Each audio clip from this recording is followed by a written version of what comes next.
kecintaan baginda sallallahu alaihi wasallam yang berupa wahyu menyebabkan di sana wujudnya kasih sayang dan cinta kepada baginda.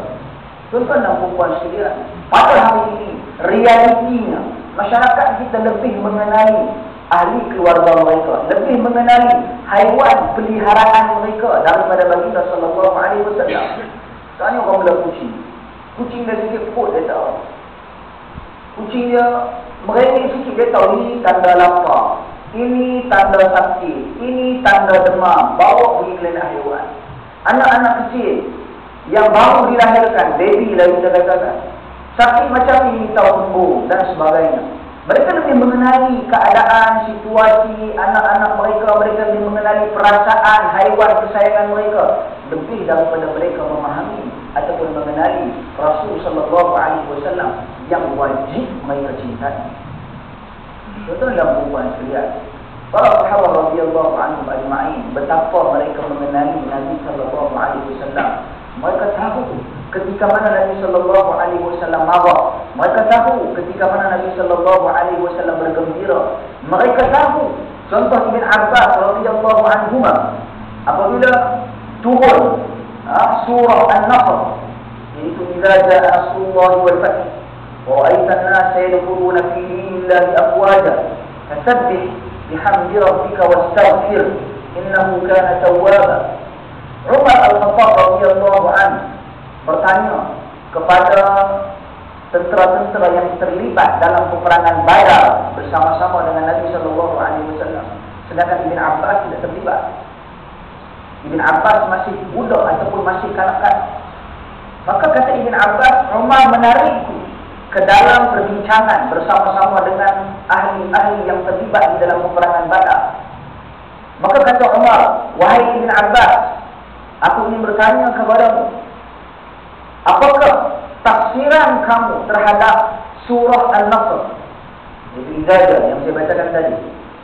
Maka Ibn Abbas pun berkata, bagaimana aku ingin mengucapkan perkataan ini, bagaimana aku ingin menafsirkan perkataan ini, sedangkan di sekelilingku semuanya syuyukh, iaitu orang yang lebih berusia daripadaku, dari sudut usia dan dari sudut status kemuliaan lebih daripadaku. Maka kata Umar Al-Khattab, itu tidak penting. Yang penting sekarang ini engkau telah didoakan oleh Nabi sallallahu alaihi wasallam, Allahumma faqihu fi din 'alimhu ta'wil. Ya Allah Tuhanku, fahamkanlah dia, yakni Ibn Abbas, dengan agama, dan fahamkanlah dia, alimkanlah dia dengan ilmu at-ta'wil ataupun tafsir. Maka Ibn Abbas pun mula berkata, sesungguhnya yang diartikan dengan penurunan surah ini adalah ajal Nabi sallallahu alaihi wasallam hampir. Betapa para sahabat radhiyallahu anhum ajma'in mengikuti kehidupan Nabi sallallahu alaihi wasallam. Turunnya surah, sedangkan di dalam ayat tersebut, di dalam surah tersebut tidak dinyatakan tentang kewafatan Nabi.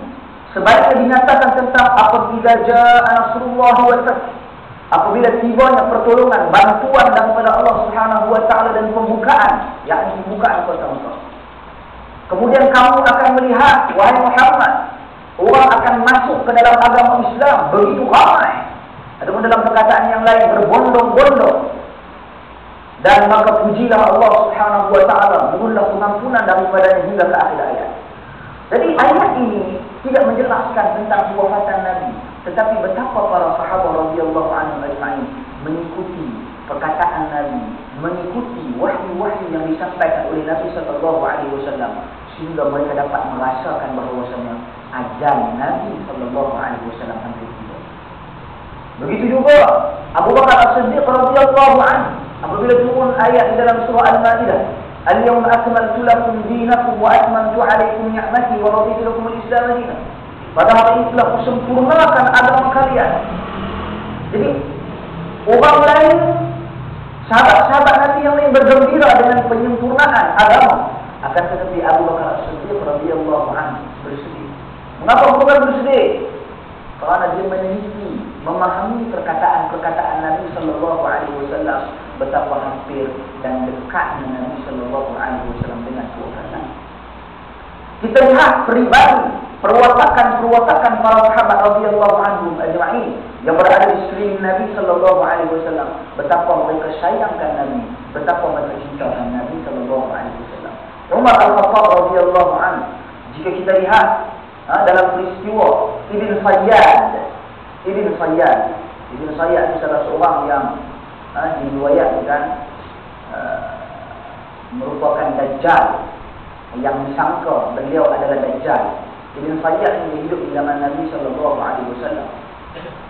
Jadi dalam hadis yang diriwayatkan oleh Al-Imam Al-Bukhari dan Muslim, Ibn Sayyad ini dia kanak-kanak, masih berusia dalam lingkungan 6 ataupun 7 tahun.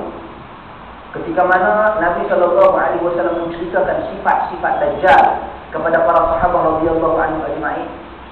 Antara sifat-sifat Dajjal yang Nabi SAW sebut, bentuk matanya buta sebelah. Dajjal ada dua biji mata. Kalau orang kita sebagian dia kata Dajjal ada mata satu di tengah-tengah. Dajjal ada dua mata dan buta salah satu daripada kedua matanya, dan matanya terpenjul seperti buah anggur yang kemerah-merahan.